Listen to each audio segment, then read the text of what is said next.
And we're live with JavaScript Air. Hello, everyone. I'm so excited about this episode. This is going to be so cool. We're going to be talking about typed functional programming in JavaScript, and we have some really amazing people here with us today, so I'm really excited.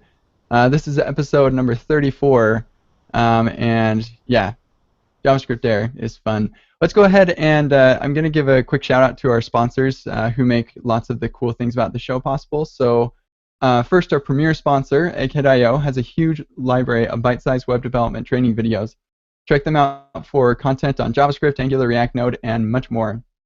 Egghead.io is also the host of 2 free courses about Redux from Dan Abramoff.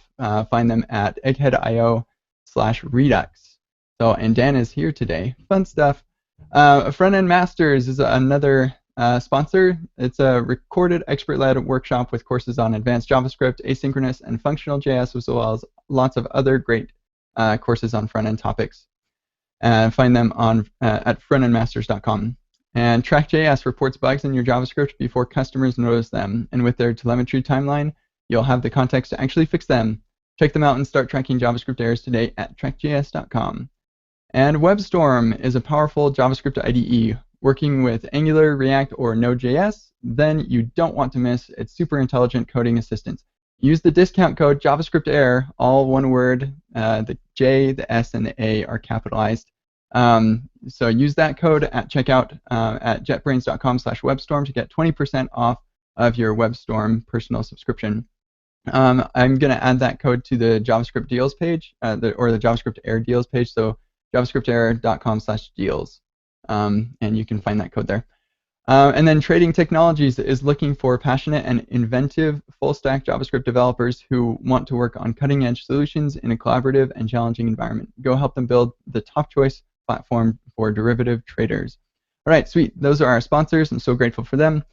Because this is a live show and many of you are watching live, you can actually interact with us. It's awesome. So if you go to Twitter and use the hashtag JSAirQuestion, you can ask us questions, and at the end of the show, we'll go through some of those questions. And then this is a weekly show, so next week we're going to be talking about mentoring. So I get a lot of questions about like people looking for mentors, and I recently got some questions about how you can be a good mentor to kind of solve this problem of people looking for mentors. So I'm really excited about next week's show, How to Be a Mentor, with a couple expert mentors, Colt McAnalis, Kim Creighton, Jed Watson, and Taras Mankovsky. I'm really excited. It's going to be great. Cool. So that is that. Let's go ahead and introduce everybody that we have here. We have a couple panelists and a bunch of guests. So first, for our panel, we have Dan Abramoff. Hey there. And Brian Lensdorf. How's it going? And Pam Selly. Hello. Great. And I'm your host, Kent C. Dodds. And then for our guests, our distinguished guests, we have Jordan Walk. Hey, thank you for having me on. Thank you. And Alfonso Garcia Caro. Hi there, how are you doing? Thanks for inviting me. Sure. And Phil Freeman. Yeah, hi there. Yeah, thanks for having me on. Yep. And Richard Feldman. Hey, great to be here. Great to have you. This is so awesome. One of the things that I love about JavaScript Air is the amount of perspectives that we can have on the show. And so we have a lot of different people on the show with interesting and unique perspectives and backgrounds on the topic of functional typed JavaScript. So let's go ahead and just kind of get into things. Actually, I think it would be useful to kind of get an intro to each one of our guests. So, yeah, let's go ahead and do that. Jordan, do you want to give us a quick intro to yourself, who you are, what you're interested in, and whatever you want to say? Yeah, sure. So I'm an engineer at Facebook with Dan, and I work on product infrastructure. One of the things that we're responsible for was React, and we continue to work on other cool systems like Relay and React Native. And right now I'm working on a project called Reason, which is relevant to the topic here. And so it's a new front end or a new developer experience on top of the OCaml compiler. Awesome. Yeah, we're definitely going to chat about that. Alfonso. So hello, yeah, it's I'm talking from Madrid, and I'm working at mybazinga.com. I'm very happy that Jordan is here because actually we are working on creating some F# type providers for GraphQL, this technology created by Facebook. But also the reason I'm here is because I developed Alfonso, I think you're really scratching out really bad. I'm sorry. Can you hear me? Okay, yeah, that's much better. Okay, sorry. Maybe the micro. So you can hear me now? Yeah, that's better. Thanks. So, I'll start over. I'm working at mybazinga.com, and actually we're doing some type providers, F# type providers with GraphQL. So I'm very happy that Jordan is here. So maybe later I can ask him some questions. And but the reason I'm here is because I developed a Fable, which is a pseudo compiler, because it's maybe we can talk about that later, but it's a tool to transform F# code to JavaScript using Babel. So yeah, that's all for now. Beauty, awesome. Phil. Sure. Yeah. So hi, I'm Phil. I'm based in LA, and I work on Haskell code for a living at Awake Networks. And in my spare time, I work on the PureScript compiler. So I started working on PureScript about 3 years ago, just under 3 years ago. So I continue to work on the compiler development tasks, and then also I have some libraries that I maintain. I'll play with the core library development, that sort of stuff. Sweet, thanks for your work. And Richard. Hi, I'm Richard. I write Elm code for a living at NoRed Inc. We use Elm for our front end. I wouldn't say almost exclusively, but the majority of our front end work is in Elm. Also, we're hiring if you want to do Elm stuff. And I'm also writing the book Elm in Action for Manning Publications. And speaking of our sponsor, Front End Masters, I'm doing a 2-day Elm workshop for them in September. So excited about all those things. And yeah, really excited to talk about typed FP and JavaScript. Awesome. Yeah, Front End Masters is great. Cool. Yeah. So let's get into it. We have a couple of different, like you all referenced these different things that are like programming languages that are intended for deployment to the web, right? But we can't actually deploy these languages you've talked about to like the browsers of today because the runtimes don't actually support them. And so you transpile or compile those languages into JavaScript that's supported like in all the browsers. So I want to talk briefly about each one of these different solutions and why they're valuable. I think it would be really useful, though, to start out with why is it important for us to, or why is it even useful for us to have a different programming language for the web? Like, why can't we just use JavaScript? What are the benefits of typed functional language? Anybody can take these. So I'll say reliability. So I mentioned that we use Elm at NoRed Inc. We've been using it in production for about a year. We have about 35,000 lines of Elm code in our code base. In that year, the number of production runtime exceptions we've seen from our Elm code is 0. Like, it has not actually crashed at all yet. We have tons and tons of JavaScript runtime exceptions. Actually, so we use first we use Airbrake, now we use Rollbar. But I mean, that tool's job is to catch the things that blow up on our end users from our JavaScript code and not from our Elm code because it hasn't happened yet. So definitely compiling to JavaScript is like additional overhead over just using raw JavaScript. But I do want to make an important note here, which is that everyone compiles to JavaScript. Everyone does it. Nobody doesn't compile to JavaScript. If you have Babel, you're compiling to JavaScript. If you use, Uglify, you're compiling to JavaScript. So the real question is, to me, not whether you're compiling to JavaScript, because you are. I mean, even if you're using JSX, you're compiling to JavaScript. But rather, what is the gap between what your target language and the language you're writing? So certainly there is a higher learning curve to doing something like Elm compared to something like Babel. But as far as compilation steps go, I think that ship has sailed. Everybody's doing it. Everybody's always going to be doing it forever. I don't think we're ever going to go back to a world where people don't compile to JavaScript. Even Totally. if we're writing stock JavaScript today, or ES6, not all browsers support it yet. So we're going to always have some modern standards compliant version of JavaScript that compiles into older JavaScript for older browsers. Yeah, I totally agree. I know that like for some people they're thinking, oh sweet, once ES6 ships in all the browsers that I have to support, then I can stop. But like honestly, there will always be features of the language that you want to use, and even beyond that, like just like you said, Richard, you're always going to be uglifying your code. Like, yeah, it's kind of a given. You're gonna have a build chain, and why not just stick a typed functional language compiler in there in that build chain? I think it's a good question, but I also think 3 or 4 years ago it would that phrasing of the question would make a lot more sense. But increasingly lately, I would almost kind of subvert that question a little bit, turn it around, and ask, why would you program in JavaScript today?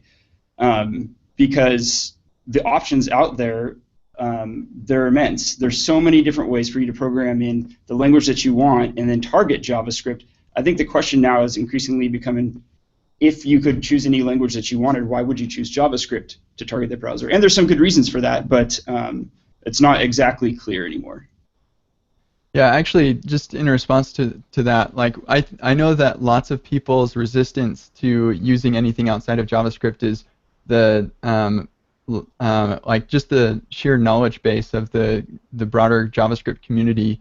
There are so many people in the world who know JavaScript, and there are so many fewer people who know PureScript or Elm or F# or Reason, whatever. And so I think that's one reason why people are hesitant to learn it, because suddenly the stuff that they're learning makes them maybe a touch less marketable, at getting jobs at places that are already doing JavaScript. And then from like the company standpoint, they might be afraid to adopt these kinds of things because it makes it harder for them to find potential employees. Yeah. So I want to backtrack to Richard's original statement in terms of everyone compiles JavaScript, because I wanted to remind us that polyfills exist and that there is such a thing as not using a compiler. So like using a compiler is a different step than doing, say, I mean, this is a thing of, we've kind of stepped away from this as an industry, but it is a thing that you can still do. And polyfill features, if you can write it in ES5 and your compiler is compiling down to that, then theoretically you can write a polyfill for that feature. Or you can use someone else's polyfill. Not all JavaScripters? Is that what you're saying? Maybe. There's some challenges with like new JavaScript language features, new semantic features like let and const that if you were to send them to older browsers, they would just crash when the page loads. True. So there's some like relationship between like maybe classes and stuff like that. You can maybe polyfill those. Mm-hmm. And I would note that even people who polyfill typically, I mean, I'm not aware of anyone who doesn't minify their code, in production unless they're working on like a toy app or something like that. Like people who, it seems like, and maybe this is my ignorance, but my impression is that basically everybody has some compilation step or other. They're just varying degrees of invasive. Sure, I go with that. So I wanted to throw a quick question out there. I think this is, a burning question of a lot of people I work with and people who are skeptical of typed functional languages. What can the types save you from? You mentioned there's not a lot of runtime errors, and I think a lot of people think if they write a test, that will cover a lot more ground than a type could. So I'm curious, in particular, PureScript has a lot of constraints you can lay on the types. I'm not as familiar with Elm, but I think it also has those. So I was curious what you can catch or what type of things you're catching with types. Yeah, so like I said, PureScript has quite a few sort of interesting type system features that are designed to help you catch a lot of stuff at compile time, right? A lot of different types of bugs at compile time. And then you have like Haskell and J2JS, like even further towards the sort of very strongly typed end of the spectrum, and different languages that lie along the spectrum. But for me, I think like for sort of power to weight ratio, it's sort of it's the really simple type system features that like give you the most that are the most interesting, right? So in Haskell we have something like new types. JavaScript has something similar, and this this allows us to do distinguish between things like, do I have a string that represents a phone number versus do I have a string that represents an email address or something, or different types of string, and just to sort of categorize them in different ways so I can't mix them up. At compile time I will be told if I've mixed up a phone number and an email address or something. Right? Another good example of that I think is like units of measure or something, which is like maybe not simple from an implementation point of view, but like conceptually simple, that we I want to say, okay, this number represents seconds or something versus like kilograms or something.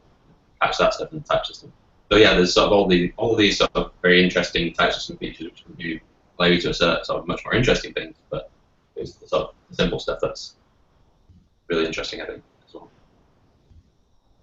So sorry, just coming back to the first Ken's question about the why to compile to JavaScript. I think some years ago it was most of the times the answer to that question was that JavaScript was not a mature language, so you need a language with more features, like I don't know, for example, at the moment, CoffeeScript. But right now, JavaScript is very mature. You have these tools like Babel to transpile new features to all JavaScript that can run in all browsers. So I think, for example, for me, the reason to develop Babel, it was not because I didn't like JavaScript. I actually love JavaScript. I think it's more like I like to think of JavaScript as a platform. Like we talk about the JVM, the Java Virtual Machine. So and now it's incredible. The ecosystem is incredible. The community is incredible. The tools are awesome. It's not only the browser. You have Node. You have GitHub Electron. You have also React Native, or I don't know, this also not to like Fuse tools. And so it's incredible. It's a place where you want to be. I think I love F#. I love the language, the community, the tools. So it's I just wanted to be there. So that's the reason for me. And trying to reply very quickly to Brian's answer, I think it's also a very long debate, and it is very difficult to settle it down with a couple of words. That dynamic programming versus type programming. I think it's because you get used to something. So I heard always of people that love dynamic programming, that it takes a lot of time to define your domain model with types. But I think it's true with languages like Java or C# that they are very verbose to define the types. But it's with languages like Elm or Haskell or PureScript, I think it's much easier to define the types. And for me, of course, you need to get used to that. The types drive you to the right path. So you first define your domain model, and especially when it's very lightweight to do so. And then later you can just let the types drive you, if that makes sense. Yeah, I was interested about what you said about JavaScript as a platform, right? I mean, it's actually quite a good platform, right? It's a compiler author, and if you want sort of a compilation target, it's JavaScript has its issues as a compilation target, but it's, for functional languages, it's actually quite nice, right? The fact that we have first order functions and all these things, and nice lightweight abstraction mechanisms makes it actually quite a good target for compiling functional language. Right? So, sort of going back to somebody asked sort of why would we compile to JavaScript, and Richard, you said everybody compiles to JavaScript, right? So I think it's not really a question of anymore why you would compile to JavaScript, but sort of where along the spectrum you want to sort of choose the language you want to compile to, right? And which is why as you're choosing these languages, it's interesting. It's interesting to think how they use JavaScript as a platform, right? Like how good the interoperability is, and sort of how much freedom we have to sort of mix and match together our sort of compiled code, right? Can I take sort of code compiled by PureScript and mix it together with Babel code or different compilation output? Yeah. So to get back to Brian's question of sort of what do types get you on top of tests? Here is how I see it. There's sort of a spectrum, and it's a spectrum of guarantees. And what these guarantees get you is, in particular, when you're debugging or refactoring, answering the question, what is and is not possible here? Like, what does this code do? So at the one end you have tests, and so a test will tell you, if you run your test suite, you can say certain things about your code. So you're trying to hunt down a bug, and you're like, where could this bug be? And potentially it could be in any part of your program. So your tests tell you, okay, this part, it's not this, it's not this, it's not this, it's not. Each case that you've enumerated, you can say, these tests tell me that the bug is not here. Okay, so then let's say you add on a layer of type checking, so like TypeScript. So now it's going to tell you, okay, so my problem is not a type mismatch between these things. Like at this point, this value has this type. So you've narrowed it down even further on top of your tests. You can take that one step further beyond that and say, okay, not only do I have that, but also I have these things are constants and these things are immutable. So now I know that not only do these things have these particular types and these particular tests, but also they can't be mutated. So these values that are in this function at this time, they can't have changed as a result of other functions being called because they're immutable, because they're constant. And then even one step further beyond that is saying, okay, not only do I have all of those guarantees, but also I have the guarantee that these functions are not doing side effects that are potentially impacting other parts of my program. And so that whole spectrum, each of those things gives you different guarantees. And so the immediate one is, you know, the type checking, and you can get that from like TypeScript, right? So, but this is a panel about maybe panel's the wrong word. This is a show about typed functional programming, right? So I think there's an important distinction between just adding a type checker and also changing the design of the language itself to rule out additional different things. So like I don't know as much about Fable or Reason, but I do know that in both PureScript and Elm, if you look at a function and it says this is a function that takes a string and returns an int, I know a lot of things about that. I know, just from that one line of code that's like 12 characters worth of code, I can say, okay, this function only accepts strings. It does not accept null. It does not accept undefined. It doesn't accept lists. Doesn't accept anything like that. Just a string, and it only returns ints. Doesn't return things with decimals. Doesn't return objects. Doesn't return null. Doesn't return undefined, and it doesn't run any side effects. It's not going to touch its argument. It's not going to mutate that argument. It's not going to mutate anything else. I can know all of these things just from like 12 characters of code.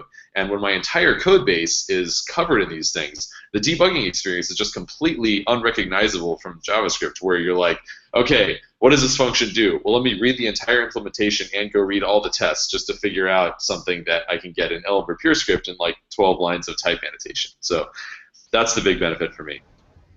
Yeah, and in describing that, it kind of sounds like really restrictive. Oh, this only takes a string. It can't take an int.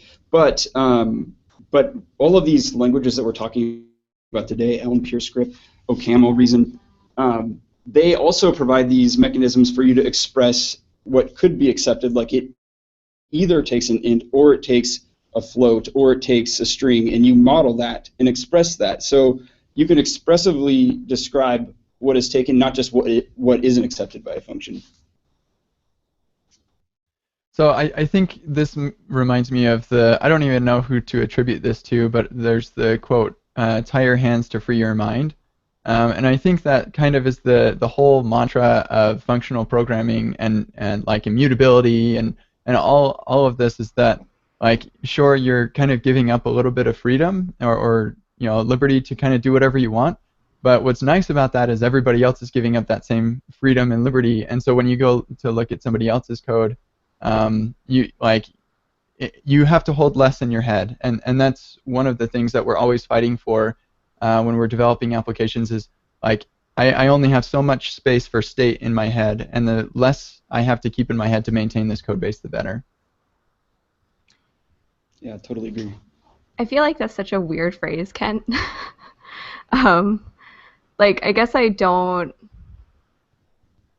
somewhere where I disagree with types being a limitation, because I think what you're trying to describe with that phrase is constraint-based programming, which is like a thing I've heard people talk about, and I'm not sure if that has a relationship to types.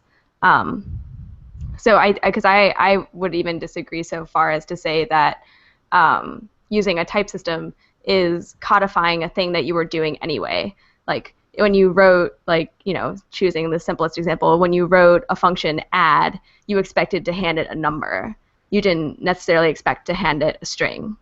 And so types are a way for you to codify the thing that you were already trying to express, which is not really a constraint.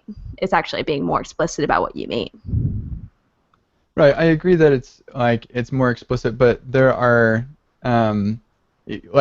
in functional programming and in typed programming, you do have constraints. Like that's part of the whole idea is this idea of constraints.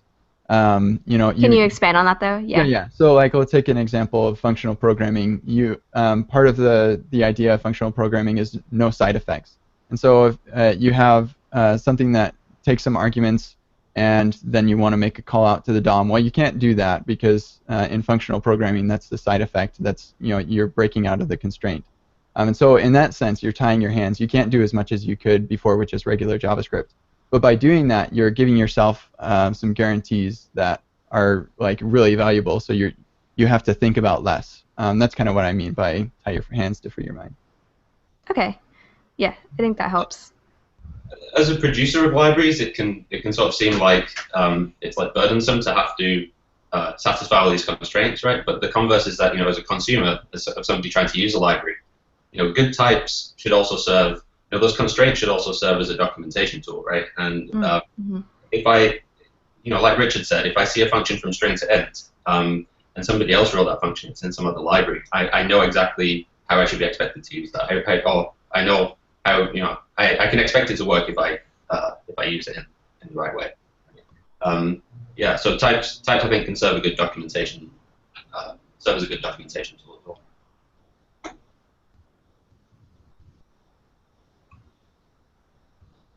I should throw out there that if you're not familiar, you can actually constrain things with your types as well. Like say, in your PureScript by example, you constrain functions that are partial or total, or you add type constraints in there. So they're kind of related too. Yeah, Richard, you can go ahead and bring up hiring if you want. Yeah, so I just wanted to respond earlier, Kent. You mentioned that there are different reasons that people choose different languages to compile JavaScript, and one of the big attractions of JavaScript as sort of or JavaScript or languages that are very close to JavaScript, like Babel or like CoffeeScript, is the huge ecosystem of libraries as well as the huge knowledge base. Whereas, yeah, not nearly as many people know Elm, know PureScript, know Fable, know Reason, or OCaml. And in comparison. So, and you mentioned two things about that. One is that you might have people being reluctant to sort of take the plunge and try this new thing that's sort of untested and has a much smaller community. And two is you might have trouble hiring people. The second thing is interesting to me because we now have a good bit of data on that. So by far, the most effective tool we've had for hiring front-end people is using Elm. I'm not kidding. Before that, we went almost 2 years without making a front-end hire because it's just so hard to find good front-end people. Ever since we started using Elm, it's almost like people are beating down our door to work here. People want to use good tools, and good people want to use good tools even more. And so the fact that we're able to say, we can practically just show up to a conference and say, hi, we use Elm in production and we're hiring, and people want to work here. And it's really surprising because you would think that, oh, well, there's a much smaller number of people who know Elm out there, and that's true. But there's a lot of people who want to learn it and who want to use it because they're intrigued by it. And so we don't expect anyone to know Elm on day one, but it's doesn't take that much to learn, believe it or not, if you're surrounded by people who know Elm, or if you're reading a good book on it like Elm in Action. Shameless plug. But it's really true that as counterintuitive as it might seem, if you're trying to hire good people, being able to say that you're using a really awesome technology is a huge selling point and makes your company really stand out from the crowd. That's a good point. So yeah, I like to point out that Phil and Richard have been talking about the side effects can also as well. I think we should distinguish between a pure functional languages like this language is coming from Haskell, and language maybe in this case I think Reason as well as F#, they both come from OCaml.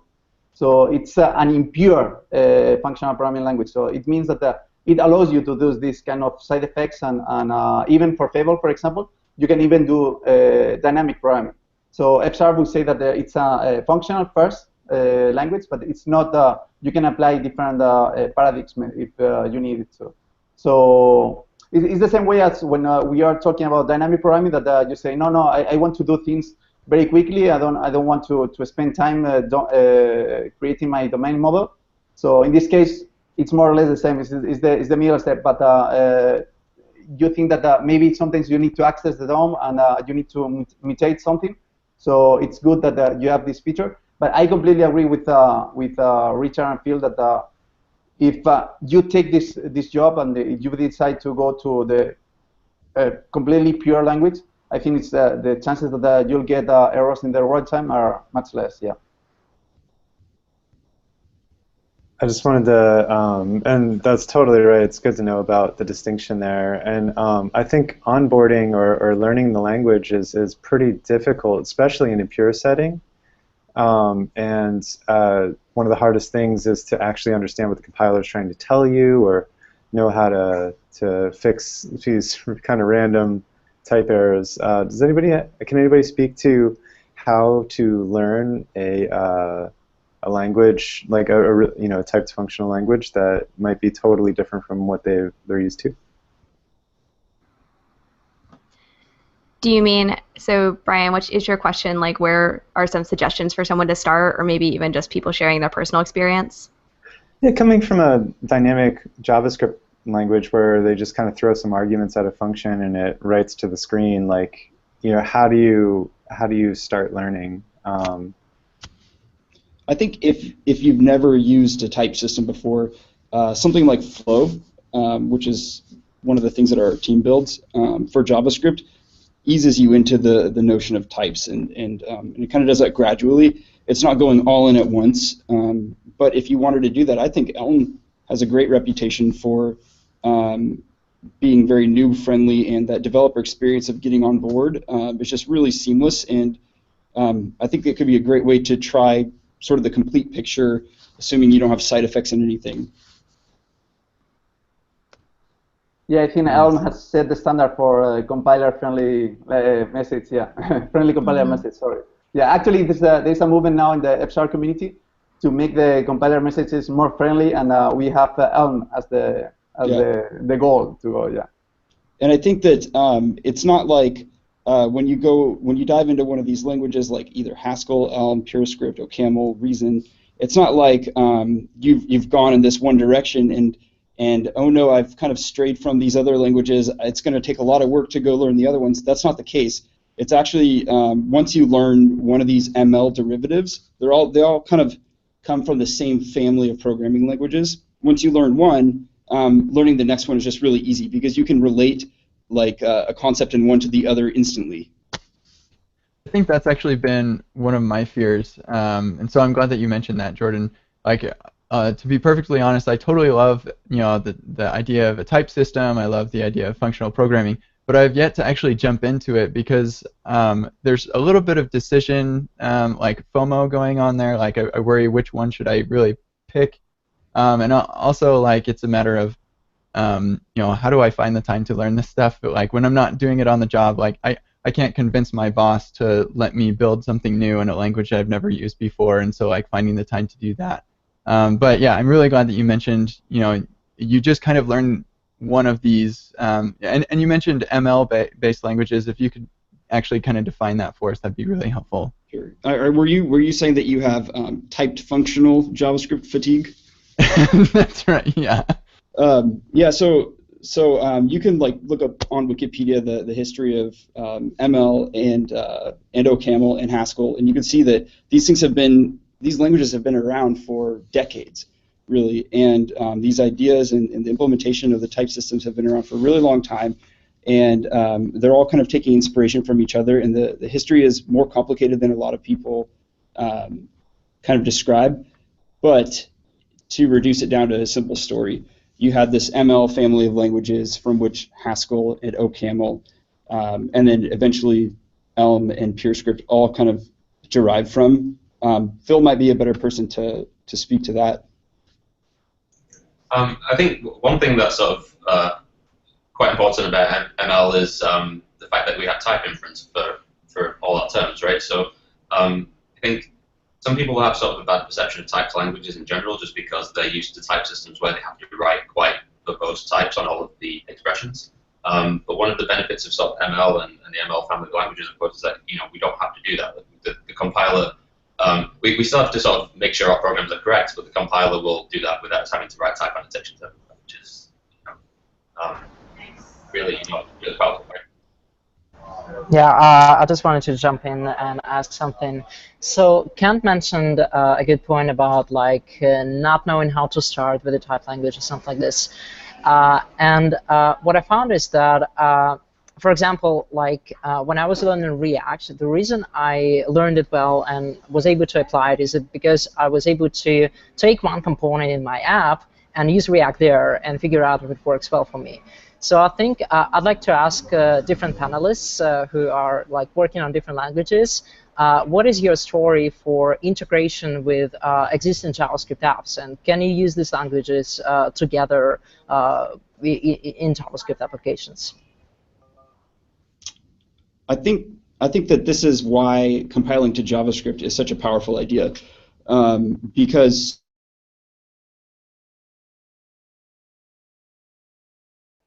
You left us hanging. Oh no. Okay, Jordan, Zach, are you okay? You ended on because, Okay, and then it went silent.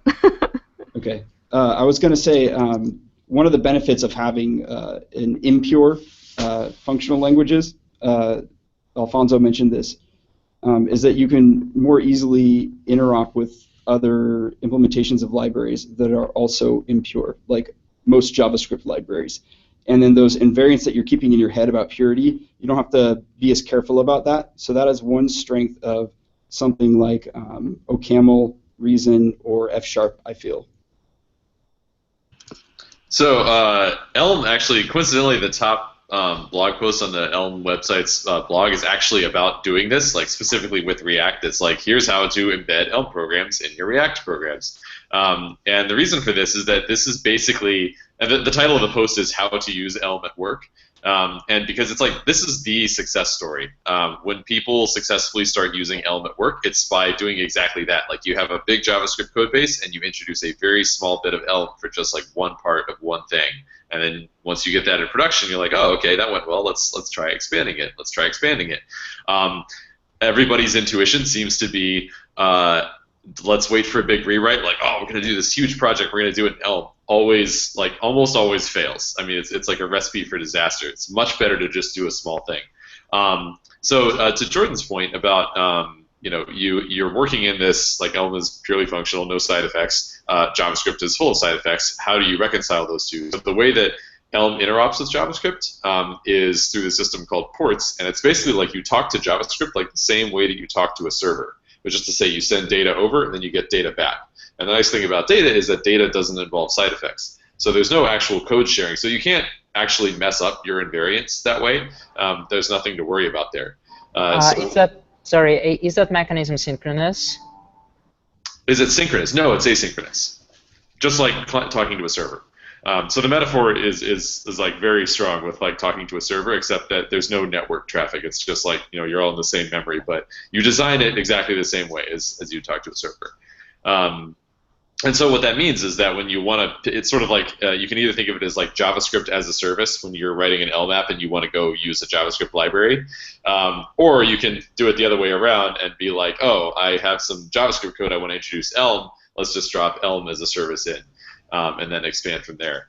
And so that's exactly how we got it started at NoRed Inc. And now Elm has taken over our front end code base. It used to be just 0% Elm a year and a half ago, and now it's the second biggest language in our repo after Ruby, which is our backend. So yeah, it's I think the way to go is to start small.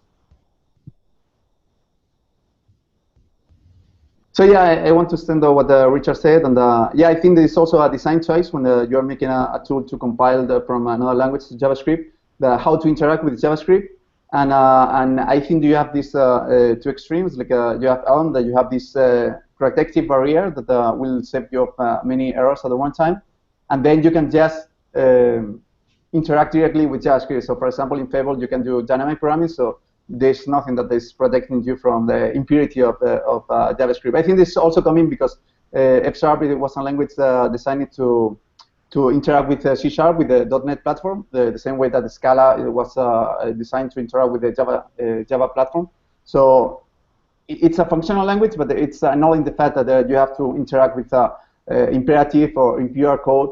So it gives you tools to do that. And in Pebble, also many of the design choices I had to make, I had to acknowledge two facts: that first, that I'm not very clever, and second, I'm very lazy. So I'm very surprised by Elm, because Elm has everything. It has the architecture, has tools, has its own package management system, but I cannot do all these things. So I want to integrate very easy with all the tools the awesome tools that are already in the JavaScript community. So we have integration with Webpack, with Babel, of course, and with React as well. We have some nice helpers, but a very thin layer with React.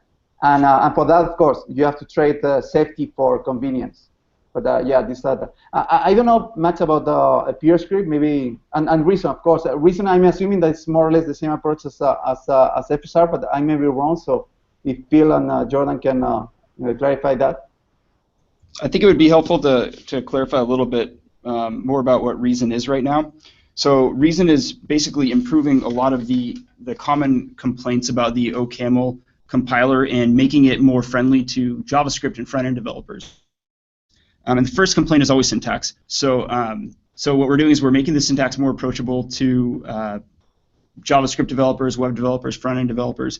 And then we're also integrating, to your point, we're also working on integrating the package manager and the build system with NPM and all the tools that JavaScript developers are very familiar with. And so one of the things you can do right now, which is sort of like the extreme of what you were describing, Alfonso, is if you npm install Reason, the GitHub URL right now, it will install the compiler toolchain, it will install the syntax parser, the formatter, editor plugins, and everything, and it will recompile it on the host. So you have a full native compiler right there, installable via npm. And pretty soon we'll also have the JavaScript compiler installed there as a result of that. And one of the reasons why Reason kind of stands out here, and maybe actually F# and oh no, Jordan fell out again. Is that I'm here? Is that the language isn't just a compiled to JavaScript language, but it's also a full native programming language that can produce native executables. So what we want to do is, even though we're integrating with the JavaScript ecosystem and all the tooling like npm, we still want to allow people to produce native binaries. That's awesome. Do you want to talk about PureScript, Phil?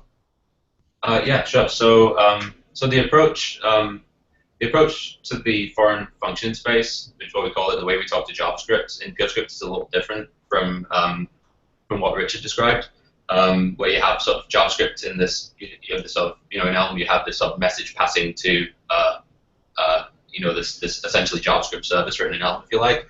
So in PureScript, the way you interact with JavaScript is that basically we just compile to CommonJS modules, and a compiled PureScript resource is just a regular CommonJS module that you can just drop in alongside other compiled CommonJS modules and just use them hopefully seamlessly. So that's quite expressive, possibly too expressive in a sense, because you can do you can pull in arbitrary CommonJS modules and use them, or you can compile to CommonJS, and you have to be careful that the types line up when you start using these things from JavaScript, right? So aside from sort of the importance of it's really important for a foreign function space to be really expressive, I think, and complete, and allow you to sort of say everything you want to say. But it's almost more important for it to be really principled, so that when you use the foreign function space, you can carefully sort of reason about how to use it, and make sure that when you don't have types on the JavaScript side, that you're not going to mess things up, and you're talking to PureScript or whatever in the right way. So that was sort of one of the really important design considerations for me. I'd come from TypeScript, and I think that's sort of one thing they do really well in TypeScript. They have these definition files for lots of libraries, and you can just start you can start using these libraries and you can compile your TypeScript and it just becomes a regular JavaScript module. And that was something I wanted to emulate. Yeah, that's great. One more note to mention based on what Alfonso said. So you noted that Elm has its own package manager, which is true. And it's not just because Elm wants to just like be cool and hip and like do something other than npm. So you can npm install Elm, the compiler itself. Just npm install -g Elm, and then you're good. But what he was referring to is that Elm's library ecosystem does have its own package manager, and the reason for that is that it actually puts guarantees on those packages, specifically about semantic versioning. So if I write a package and I release it as version 1.0, and then I make some breaking change, like I change the way some function looks, or I delete a function or something like that, and I try to publish that as a minor or patch version release, the package manager will actually reject that. It'll say, no, you made a breaking change, you have to increment the major version number.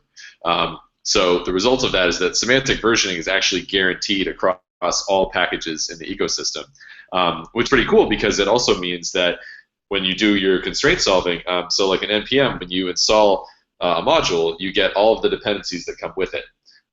And so that can result in sort of an explosion of lots and lots of different things. So Elm does it differently, where instead it says, okay, when you say I depend on this version range, it will actually just download one copy of each library, and it'll just find versions that fit with all of your different libraries. So you actually get a really small footprint even when you have lots of dependencies, because even if they're using the same module, it'll just find versions that they can all talk to one another with. So you get a much smaller sort of footprint. But basically, the reason that it's able to do that reliably is because semantic versioning is respected. And if it were not respected, and if it were not guaranteed, then it would be pretty easy to have that constraint solver result in things that were actually incompatible, even though they claimed that they would be compatible. So there is a good reason for it having its own package manager. Yeah, that sounds pretty awesome. Awesome, yeah. So just a very quick note, sorry, that it's also incredible that Elm has this even pure packages and warranties on the packages. And Phil mentioned about the type declarations in TypeScript, and just quickly mentioning that also Fable is, we have a parser to translate these declarations to F#. Some manual tweaking is also necessary. And in the last version, this is also not something I've done myself completely, but I'm using Babel and Babel plugin. But we are also generating these declarations in our code. So if you want to interact with code generated by Babel with TypeScript or with JavaScript with an editor like Visual Studio Code, it's also possible to do it in a type of way. Yeah, I think I'm glad that Dan asked that question earlier about interop with like our current applications, because I think that's like a must-have for any of these languages. You know, people can't just like you said, Richard, anybody who thinks that they can rewrite in a new language is wrong. So cool. We are coming down on our time, but if anybody else has something they want to just mention before we go to Twitter questions, now is the time. Jordan, you can go if you like. Okay. Well, I was just going to say one of the things that we have, one of the things that Reason can do pretty well right now is compile the JavaScript with a couple of different backends. Right now, there are two existing backends, JavaScript of OCaml, JS of OCaml, which can take a very almost perfect representation of your program that could run anywhere on as a native app, and then deploy that into JavaScript in the browser. But then there's also a new project that's coming out there that I think people should take a look at called BuckleScript, and Reason works with BuckleScript as well. And what that gives is a more direct module-to-module mapping and a way to directly invoke any JavaScript library and be well typed across the boundary. So you guys should check out BuckleScript as well. Sweet. So many things to look at. Hopefully we'll get all these things in the show notes so people can check them out. Great. So let's go ahead and I don't think that we'll have time to get into all of the Twitter questions, but let's try to do this as quickly as possible so that we can at least mention resources or something for these people who are asking and interested. Yeah, let's see. Eric Rasmussen asks, if starting from scratch, like untyped JS, should I go with TypeScript or Flow or something else? You should go with Elm. So, like, what are the what would be a good thing for somebody who hasn't really jumped into typed languages or functional programming? If they wanted to add something to an existing application, what would be where would be a good place to start? Should they just go all typed functional, or should they just start adding a couple types here and there? I mean, my personal advice would be, I mean, obviously, I'm going to say you should use Elm, but I would think of it less as trying to gradually convert your program to typed, as much as picking some part of your program and saying, how can I make this one part of my program as nice as possible? And so that's sort of what's worked well for us, is just saying, like, let's make this one thing even in a different language, or even just saying let's make this one part typed, what have you. But as I said earlier, I think there's kind of a spectrum, and typing is only one part of it. I mean, the typed functional is, for me, more important than the typed. There are a lot of people who, like, for example, if you ask me, would I rather use ClojureScript or TypeScript? That's not, you know, I obviously like type checking, but I can easily see myself answering ClojureScript, because ClojureScript is awesome with immutability and concurrency and all sorts of different things that TypeScript wouldn't get me. So I don't know if you know, the typed part of the typed functional is necessarily the sort of the end all be all, even as much as I do like it in the context of Elm. So my 2 cents. Yeah, I want to throw in there that when you're doing functional programming, it all comes down to composition. You're not setting state to tie things together. You're just passing one value to the next function, typically. So the types really shine there. So if you're using types in an object-oriented setting, it might not shine as much as it would in a functional setting. So they do go together quite a bit. That's great. Thanks for mentioning that. I actually was hoping to get into that. We never did. So that's good. Good to know. I lost the question. Oh yeah. So from Emilio Srogo, this person asks, Brian's Professor Frisbee videos show that with discipline, predictable, effective or effect-free JS can be written. Can that replace typed languages? So for those who aren't familiar, Brian Lunsdorf is amazing and has this really awesome series of videos on YouTube called Professor Frisbee that talks about functional programming in JavaScript. And in there, it shows, you know, that if you exercise a little bit discipline, you get a lot of these benefits of functional programming. Can that replace these languages that we're talking about? Let me just start off by saying I fully promote typed functional languages. And part of the reason for making those was to help migrate people to typed functional languages and give them a way to practice this style of programming in their day job if they're tied to JavaScript. So I had actually kind of tried to take that approach for many years inside of JavaScript. And one of the things that I found was, yes, it's beneficial. You can pull it off. But you may find a constant sort of cultural clash with other people that you're contributing with. You may, in addition to that, you're not going to see all of the benefits until I mean, maybe if you overlay flow on top of that, you'll start to see a lot of the benefits.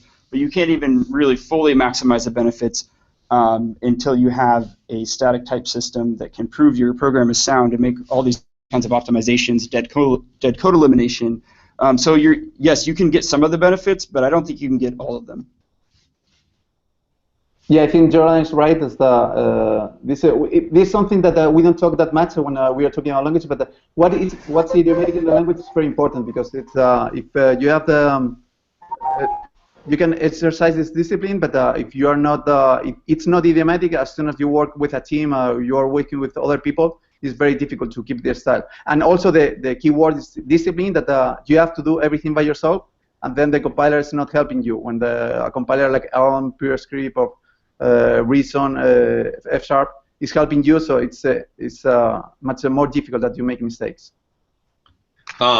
So more directly, I actually was specifically doing this before switching to Elm. I was really doing, like, basically just like pretend that we're writing Elm code. Like, don't ever mutate anything. Always use wherever possible, and things like that. Only use functions. And here's the thing. there's a very concrete case in which discipline is absolutely useless, and it's when you're refactoring. When you have a big chunk of code and you've been really disciplined about writing it, and now you need to change it, if you have a compiler that will say, you know, we've done this several times where we'll take some big chunk of Elm code, we'll do a big refactor, clean up stuff, make the API nicer, and then afterwards the compiler's like, you missed this thing, and you missed this thing, and you missed this thing, and then you forgot this piece of code that you haven't touched in 6 months. Discipline totally does not help you there. Tests can help you there, but the problem with tests when you're doing a big refactor is that usually the first thing that happens when you do a gigantic refactor is that you break all of your tests, and they don't apply anymore. They're now covering code that doesn't exist anymore. And I have never in my entire programming career found a way to have as nice a refactoring experience as I now do in Elm. No matter how many tests I write, no matter how much discipline I use, there is just absolutely no way to get that experience without a compiler. That's actually really a great point. Thanks for bringing that up. So we pretty much don't have any more time for another Twitter question, but this one just came in, and I'm really interested in the answer, so I'm going to ask it anyway. It's from VAM Vineo, and his question is, any complaints about debugging / source maps? Nope. So when you program with OCaml or Reason, there's two approaches right now. You have BuckleScript and there's JS of OCaml. JS of OCaml has really great source map support. And so if you open it up inside of your browser, you can browse all your original files, and then if you're using the Reason syntax, then even the Chrome debugger will highlight it correctly, and it will look really natural inside of the browser. You can step through, and you can now even highlight, or you can even hover over some variables and see the values. So that's really good. And BuckleScript's strength is that it compiles down, much like PureScript, into very idiomatic JavaScript that's almost one-for-one, module to module. So even though the source maps aren't there yet, you can definitely make out what was going in the code, and you know exactly what it was referring to in the original. Yeah, Fable also compiles to very standard JavaScript or taglines that JavaScript that you can be proud of. And yeah, we have also source maps that they are a present form Babel, because yeah, it's also another thing that Babel is doing for us. Yeah, we have source maps in PureScript as well, actually. And again, like you were saying, Jordan, you know, if the translation is sort of simple enough, then often you don't find you need them. Actually, I've never used the source map feature in PureScript when I'm using PureScript as a developer. But I think that's more because you know, in functional languages we have other tools for debugging, right? So I tend to sort of use the REPL much more than I would, you know, actually use a Chrome debugger or something. If I really sort of need to dig in and go line by line, then I'll use the Chrome debugger, and that works fine. But in a pure functional language, you have the benefit of using a REPL and testing out small ideas and making sure these things all work. And then if the small things work, you know, they should compose and the large things work, right? So yes, we can, you know, we can have nice debugging tools, but also we enable, you know, we can enable these other sort of nice debugging tools that you might have in other languages as well. And also, the joke is that if you're using an ML derivative language like this, then if it compiles, it works, and you should never need to debug. Yeah. It's funny because like when I used to do CoffeeScript all the time, I really liked source maps because it meant that when my code threw runtime exceptions, then I could see, you know, where the culprit was. But now I just don't get runtime exceptions, so it doesn't really come up as much. But yeah, Elm obviously has a lot of like a long history of awesome debugging tools. So like the time traveling debugger and stuff like that, that are not necessarily like integrated with the browser so much as they are separate standalone tools. But currently the Elm reactor, that like the time traveling debugger, is not as awesome as it once was, but the next release is looking to make it even more awesome than before, and I'm so unbelievably excited about what that debugging experience is going to be like. I can't wait. Cool. Well, thank you so much, everybody, for answering. I'm afraid that we are running out of time, so we need to get into our links, tips, or to our tips and picks and closing up the show. This has been super awesome. So thank you. Let's go ahead and we'll get into our tips and picks. Dan, I think you need to head out, so why don't you go first? Yeah. So I only have one pick, which is just a shameless plug. So I was working for the past several weeks on something called Create React App, and I think this is a tool that lets you get started with React environment very quickly. That includes like Webpack and Babel and ESLint and all the stuff that people usually use in like production projects, but it's still very developer friendly because it doesn't have any configs, so there's like literally zero configuration. You just run a command, npm start, and your app runs. So check it out. It's on React blog. It's the last entry in the blog. Create React apps with no configuration, and let us know what you think. Awesome. Cool. Brian, do you want to go next? He says no. Pam. Yeah, I don't really need to talk about it. Okay. Sure, I've got one ready. Well, one, Create React App is definitely awesome. So good work, Dan. So I'm actually also picking, this is actually a minimal closure script template. So Mies or Mies, but in case you heard from all these great language creators and you said, but what about ClojureScript? You can go try the ClojureScript template. It's nice because it solves that problem of giving you somewhere to start and to try it out and mess with it. My keyboard just like decided to not connect, so I got it. Sweet, I'll go next. So first, my tip is check out the JavaScript Air episode page for this episode, probably by tomorrow, because all of the tips and picks that Brian didn't say will be on there. So there are a couple of really good ones there. So my picks, my first one is React 30 episode 6, Origins of React. We actually talked with Jordan about how React got started. It's really an interesting episode, so I recommend you check it out. Midwest JS is a conference that I'm going to be speaking at next week and giving a workshop as well. There's tickets still available. It's in Minneapolis. It's a great conference. This is their 3rd year. I've been previous 2 years. It's great. And then I have 2 front-end masters workshops next week that I'm super stoked about and I've spent countless hours preparing for. So if you're interested in Webpack or doing open source libraries in JavaScript, then come to those. It'll be awesome. And then finally, tonight I'm going to a musical called Ragtime. It's like an amazing musical. I've never seen the play, but the music is totally beautiful. And yeah, just a really, really good commentary on civil rights movement and just like, yeah, very, very, very great. And by civil rights, it's not like Martin Luther King Jr. or anything, but it's older time than that. It's a great musical. You should check it out. Cool. So Alfonso, why don't you go next? Okay, sorry. Yeah, so the first link is just the Fables website. So it's you can check the link, or you can just Google Fable compiler and you'll get there.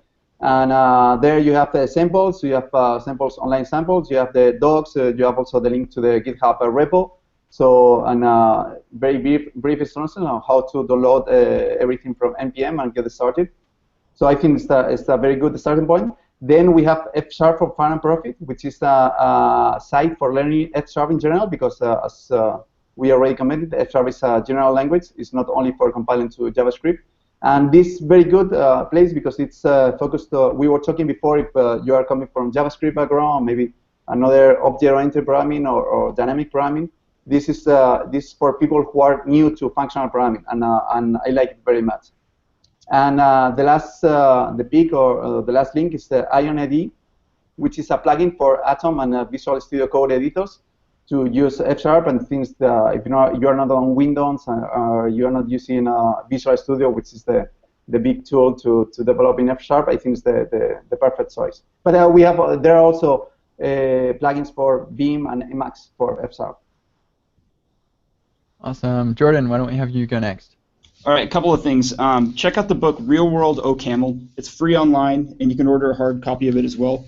I didn't write the book or anything. I just am a huge fan of it, and it teaches languages and the statically typed functional programming languages that we're talking about here. So check that out. It's free. The other thing is, if you're using Atom, I really recommend that you use the Vim Mode Plus plugin. It's really good. It should be the default, really. It should be the official one.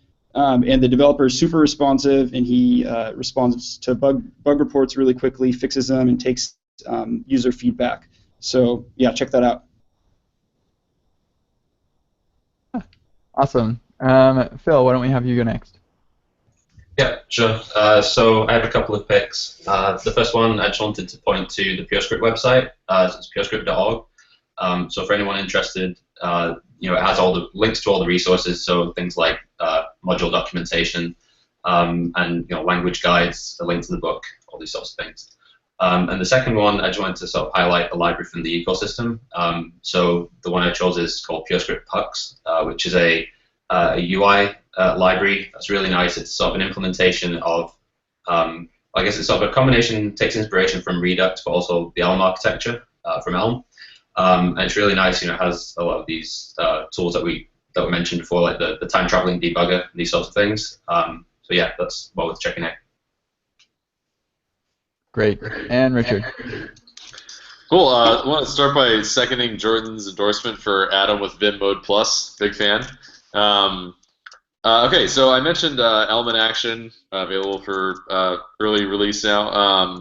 The Front-End Masters 2-day Elm workshop that I'm doing. So 2 picks. One is a video 6 months of Elm in production, and that's basically back when we had only been using Elm for 6 months in production. Just sort of like a recap of our experiences and like lessons learned and things like that. Building a live validated sign-up form in Elm. So this is a post that assumes only JavaScript knowledge, no functional programming knowledge, no Elm knowledge, and just takes you through start to finish building a live validated sign-up form that uses Ajax to validate username and stuff like that. Tip, I only have one tip, which is don't wait for a rewrite. Introduce incrementally, build a small thing that works, get that small thing in production, whatever language you're using, and then expand from there. So that would be my advice. Also, I have to mention, we're hiring at No Red Ink, and if you're interested in using Elm, we don't need people to know Elm on day one. We will teach you, so please apply. Great, great. All right. So that's our show. Thank you very much, everybody, for coming. Let me just give a couple closing announcements. So we do have silver sponsors we're grateful for. React.js program. It's a great master the React ecosystem site. And Sentry is cross-platform crash reporting, so check them out. And then if you have suggestions for the show, guests, and or topic ideas, go to jsair.io/suggest, and that'll take you to a form. And then jsair.io/feedback for you to submit feedback on this show or like the show in general or past shows. Really appreciate the feedback. And then jsair.io/email will take you to a place where you can see our previous newsletters and sign up for the newsletter. We do like highlights from the show and stuff. And then next week, again, we're going to talk about how to be a mentor, and so I recommend you watch that. It'll be great. And then, yeah, that's pretty much it. So thanks, everybody. Really appreciate you coming on the show, and we'll see you all later. Thank you, everybody. Thanks a lot, Ken. Bye. Bye.